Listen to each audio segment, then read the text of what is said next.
Let's talk about hamburgers. Hamburgers are delicious, right? But the way we make hamburgers is actually pretty bad for the environment and unhealthy for our bodies. Now let's figure out why. Where do hamburgers come from? Cows. And what do cows eat? Grass. And how does grass grow? Well, when the cows eat the grass, they have to poop it out.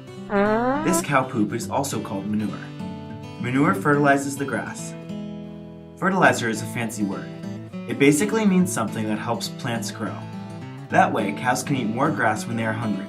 Cow poop used to be used, but now we use newer types of fertilizer that cost a lot less money. We also figured out that it was cheaper to grow corn than grass. And a cow gets fatter from eating corn than it does from eating grass. Once the cows are fat enough, we can turn them into hamburgers. Before, cows used to eat grass and then poop, and then the poop would make the grass grow. Now, we use corn to feed the cows and technology to make the fertilizer. This helps us save money. So it's a good idea, right? Wrong. When we make our own fertilizer, we use a lot of energy.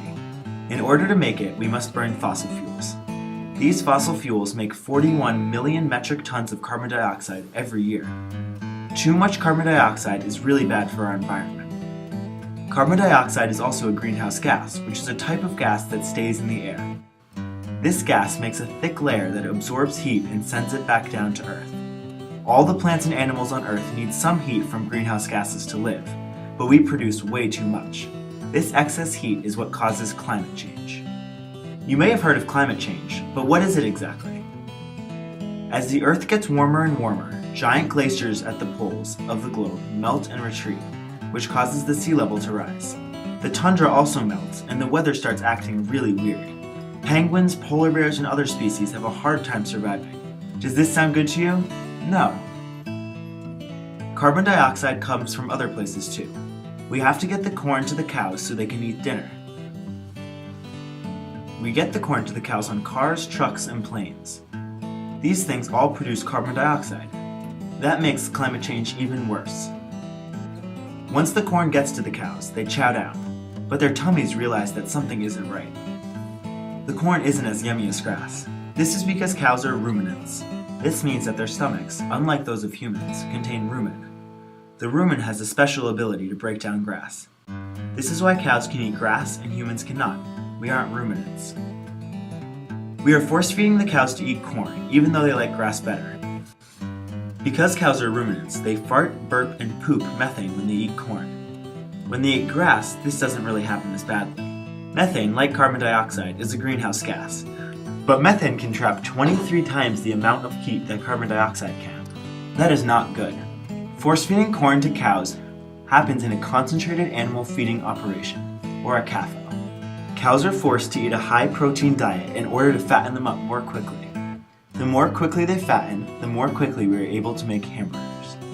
In fact, we slaughter 26,304,900,000 pounds of beef every year. That's over 72 million pounds every day. As you might remember, we are using fertilizers that we make ourselves.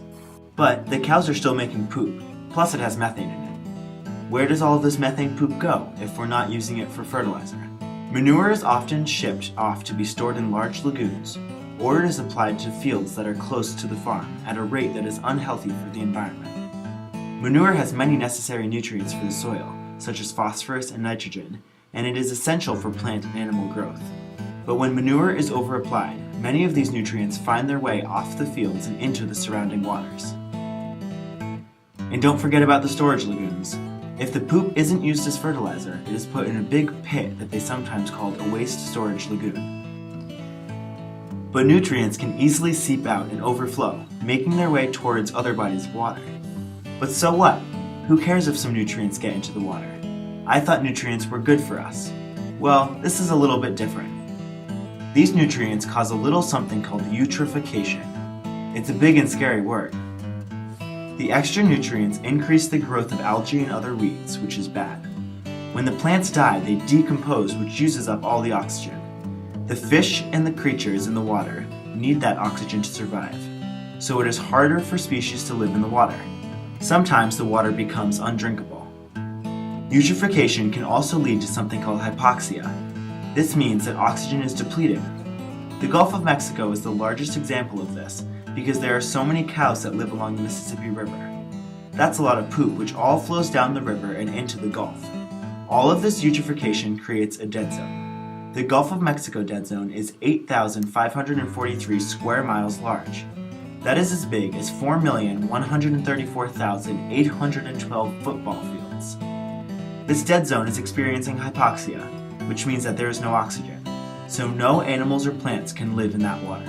So to recap, making the fertilizers we use to grow our corn creates carbon dioxide emissions, as does transporting this corn to our cows, which are kept in concentrated animal feeding operations. When our cows eat this corn, they fart, burp, and poop out methane. All of this methane and carbon dioxide enhances the effects of climate change. Much of the leftover poop and fertilizer ends up ruining our water sources. So this whole system, this whole story of poop sounds pretty awful. The way in which we produce our food has many harmful effects on the environment. These are just a few important ones, but there are some things that you can do. Eat less meat. It is estimated that if the average household ate half the amount of meat, emissions would be cut more than if car use was cut in half. If everyone cuts back on their meat a little bit, we can all make a really big difference. And when you do eat meat, try to find grass-fed or local beef in the supermarket if possible. Cattle raised on a natural grass diet make poop with about half the potential to generate methane. So our decisions really affect the environment. Next time you're in the market looking at the meat case, don't forget to think about poop.